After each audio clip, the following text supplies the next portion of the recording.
रामकृष्ण हरी.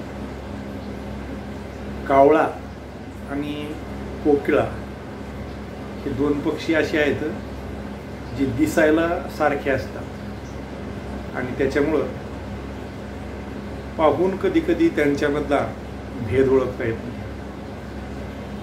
एकदा काय झालं की बरेच कोकिळा पक्ष्यांचा एक थवा एका ठिकाणी बसलेला होता आणि त्याच्यामध्ये एक कावळा सुद्धा होता. एका सद्ग्रस्ताला असं वाटलं की या ठिकाणी कोकिळा बसलेले आहेत आणि सुंदर गायनानं त्या सर्वांचं मनोरंजन करतात, म्हणून त्याला आवडही होती कोकिळाची आणि त्यानं त्यांच्यासाठी काही खाण्याचे पदार्थ आणले आणि त्या कोकिळांच्या थव्यामध्ये तो वाटू लागला, म्हणजे त्यांना दाणे टाकू लागला. मग कावळ्यालाही त्याचा लाभ मिळत होता. वास्तविक कावळा हा त्या मनुष्याच्या काही आवडीचा पक्षी नव्हता. मग कावळ्याचं काम यावेळेस असं होतं की त्यानं बोलायला नव्हतं पाहिजे, म्हणजे चुपचाप राहायला पाहिजे होतं.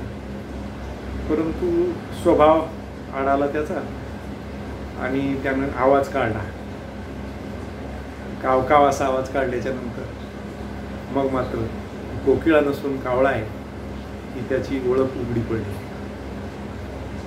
दृष्टांत संपला मंडळी. याच्यामधून आपल्याला हेच घ्यायचं की विद्वानांच्या सभेमध्ये एखादा जर मूर्ख बसलेला असेल आणि त्यांच्याबरोबर ज्याला जर आदर सत्कार मिळत असेल तर मौन धारण करणं यामध्ये त्या मूर्खाचं हित आहे. तो जर बोलला तर उघडा पडतो.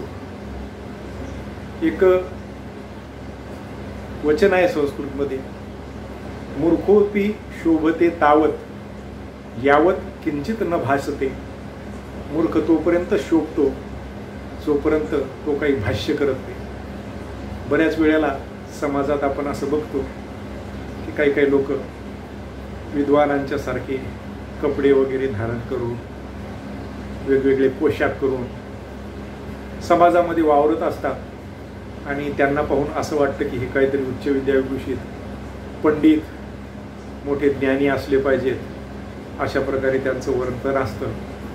परंतु ज्यावेळेस संवाद साधण्याची वेळ येते त्यावेळेस त्यांची भाषा, उच्चार आणि त्यांचं एकूणच अज्ञान प्रगट केल्याशिवाय राहत नाहीत.